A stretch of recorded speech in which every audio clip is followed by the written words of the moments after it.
தமிழக காங்கிரஸ் கட்சிக்கும் திமுகவிற்கும் சரிவர இணக்கமான போக்கு இல்லை என்ற பேச்சு கடந்த 2 வருட காலமாகவே இருந்துட்டு வருது.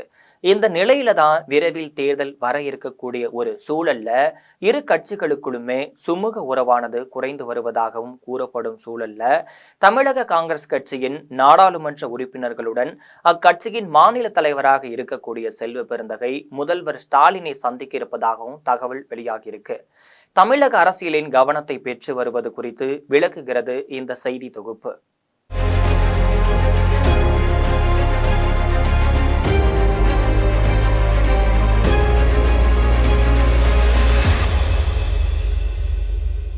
கரூர் மாவட்டத்தின் திமுக செயலாளரும் சட்டமன்ற உறுப்பினருமாக இருக்கக்கூடிய செந்தில் பாலாஜி சமீப நாட்களாகவே மாற்றுக் கட்சியைச் சேர்ந்தவர்களையும் திமுகவில் இணைத்துட்டு வராரு. அந்த வரிசையில தான் கரூர் நகர காங்கிரஸ் மகளிர் அணி தலைவர் கவிதா திமுகவில் இணைந்து கொண்டதாகவும் பதிவு ஒன்றையும் வெளியிட்டிருந்தாரு.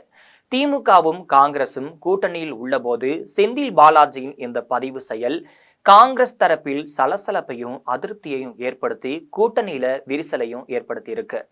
அதிலும் குறிப்பா காங்கிரஸ் கமிட்டியின் நாடாளுமன்ற உறுப்பினர் ஜோதிமணி உடனடியாக தக்க பதிலடியும் கொடுத்திருந்தாரு. கூட்டணி தர்மம் என்பது 2 பக்கமும் இருக்க வேண்டும்.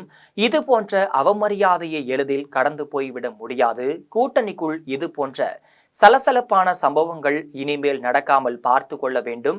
இந்த விவகாரத்தை முதல்வர் ஸ்டாலின் கவனத்திற்கு செல்வ பெருந்தகை கொண்டு செல்ல வேண்டும் என்றெல்லாம் காட்டமாகவே கூறியிருந்தாரு. தமிழகத்துல 9 காங்கிரஸ் நாடாளுமன்ற உறுப்பினர்கள் இருக்கக்கூடிய ஒரு சூழல்ல தான் செந்தில் பாலாஜியும் காங்கிரஸ் நாடாளுமன்ற உறுப்பினர் ஜோதிமணியும் கரூர் மாவட்டத்துல மோதல் போக்கில் ஈடுபட தொடங்கி இருந்ததிலிருந்து கூட்டணிக்குள் விரிசலானது விழ துவங்கிவிட்டதாகவும் கூறப்படுது.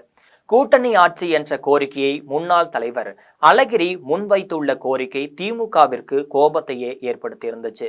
இதே கருத்தை தான் காங்கிரஸ் கட்சியின் சட்டப்பேரவை கட்சி தலைவரான ராஜேஷ்குமாரும் ஆட்சியில் பங்கு வேண்டும் என்ற கருத்தையும் தெரிவிச்சிட்டு வராரு. அது மட்டுமல்லாமல் திமுக கூட்டணியிலிருந்து காங்கிரஸ் விலகினால் திமுக அனைத்து தொகுதிகளுமே தோல்வியை தழுவும். 234 தொகுதிகளிலும் தனித்து போட்டியிடவும் தயாராக இருக்கின்றோம். ஆட்சியில் பங்கு கொடுக்கும் கட்சியோடு கூட்டணி வைக்க காங்கிரஸ் தயாராக இருப்பதாகவும் பெரம்பலூர் மாவட்ட காங்கிரஸ் கமிட்டி தலைவர் RVJ சுரேஷ் கூறியிருப்பதும் திமுகவிற்கு மேலும் எரிச்சலையும் ஏற்படுத்தியிருந்துச்சு. இதை தவிர சில காங்கிரஸ் எம்பிகளும் உள்ளாட்சி அமைப்புகள் அலுவலகம் அமைத்து தரவில்லை என்று காங்கிரஸ் எம்பிகளும் சில திமுக நிர்வாகிகள் இடையூறுகளும் தரப்படுகின்றனர் என்றும் திமுக ஆட்சியாளர்கள் மீது காங்கிரஸ் கட்சியினர் புகார் தெரிவிச்சாங்க. மொத்தத்துல காங்கிரஸ் திமுக இடையே கடைநிலையில் சுமூகமான உறவு இல்லை என்கின்ற அளவிற்கு தற்போது பேசப்பட்டு வருது.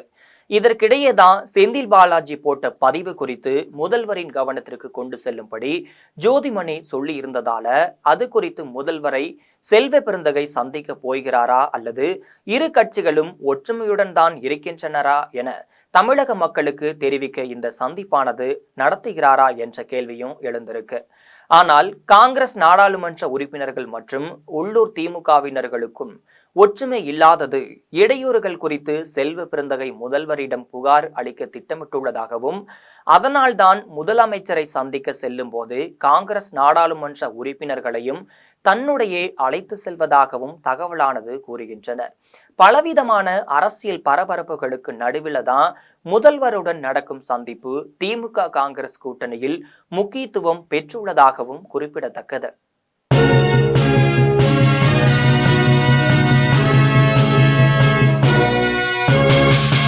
உடனுக்குடன் அப்டேட் தெரிந்து கொள்ள ஜெம் டிவி தமிழ் ஆப்பை இன்ஸ்டால் செய்யவும்.